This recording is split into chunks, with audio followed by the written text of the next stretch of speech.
Hello friends, today we will study about the type conversions in Java. So we have some special characters or symbols to make comment the statement written in the program. If we want to make comment the single line statement, then we have to use this backslash. This line style comment begin with this double slash and terminate at the end of the line. After that, block style comments. So this block style comment begin with slash star and terminate with the star slash, and that spans multiple lines. Then documentation, and this document style comment begin with this slash and double star and terminate with single star slash, that also spans multiple lines. They are generally created using the automatic documentation generation tool such as Java, and it is used to comment for documentation. There are some separators we also study in the Java. So what are these separators? First one is the parenthesis. Though this parenthesis is used to contain the list of parameters in methods, definition and invocation, used for defining precedence in expressions and containing expression in control statement and surrounding class types basically. Second one is braces. So as we remember that we have used these braces at the time of initialization of array. This is basically used to contain the values of automatically initialized array, and it is used to define block of code for classes, methods, local scopes. Third one is the bracket. This bracket is used to declare array types. Semicolon, it's terminate the statement. Comma, separate consecutive identifiers in declarations. And the last one is the period. This period is used to separate package names from the sub packages and classes. This is also used to separate variables or methods from a reference variable. So these are some separators we use in Java language, and these are the escape sequences. These escape sequences in general are used to signal an alternative interpretation of a series of characters. For example, if we want to write some statement within the double quotes and we want to print that particular statement as it is, then we can use these escape sequences. You can see one of example here, like how we want to print this Jack in the double quotes. So we have to put this backslash, and after this backslash we have put a double quotes and then again backslash, and then I have put it double quotes. So the output of this statement will be Jack in double quotes. So as it is, some more escape sequences, and I have written the description of the every escape sequences here. Now typecasting. So typecasting is a basically you can say that it's a like a conversion. If we want to convert one data type to the another data type, then we use typecasting in the Java language. Like every expression written in the Java programming language has a type that can be deduced from the structure of the expression and the types of the literals, variables and methods mentioned in particular expression. Like we have this expression 3 plus 4.5. So here if we want output of this expression, then 3 has to be upgraded in real values and answer will be 7.5.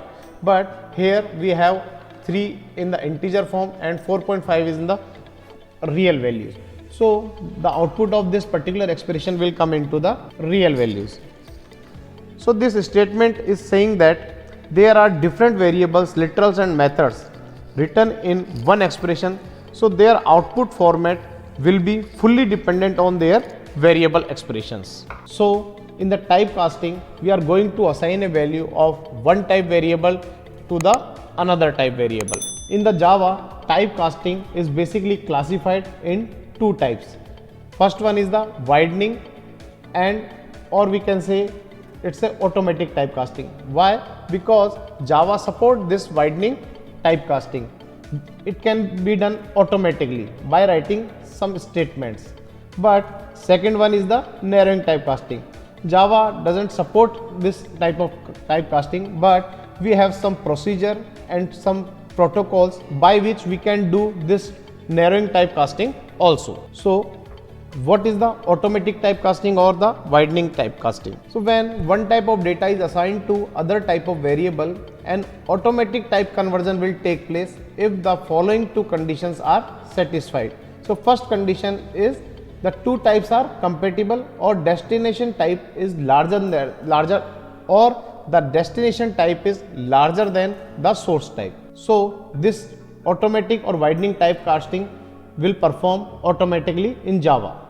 If this typecasting perform or follow these two rules, then it is called as the widening conversions. Like integer can always hold value of byte and short.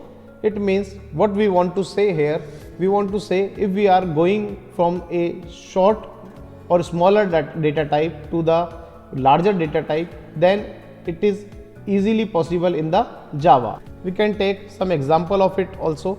Here we have written main function, and inside this main function we have declared one integer type of value. So if we are going to write float a equal to b, in this example we are seeing that we are transferring integer type value in the float type variable. So there is no problem in this expression, because here integer value will wide on self to store in float variable. So it is called widening conversion. It means integer has upgraded on self and there is no loss of data here before conversion value of x. It means integer has upgraded on self and there is no loss here before conversion value of x is 5, and after conversion it will be 5.0. So data type upgrading is possible in Java because there is no loss of data. So this is how we can do automatic typecasting in the Java language. Now casting incompatible types, or we can say it's a narrowing conversion. So to create conversions between two incompatible types, we must use a cast. A cast is an explicit type conversion and it is also called as the narrowing conversion. So to understand this narrowing conversion, we will take one example. The syntax of this particular incompatible types conversion are here. In this we have to write target type, and after that we have to return the value that we want to transfer it. In this example we have declared one float type of variable a and assigned 5 in this particular a and assigned 5 value.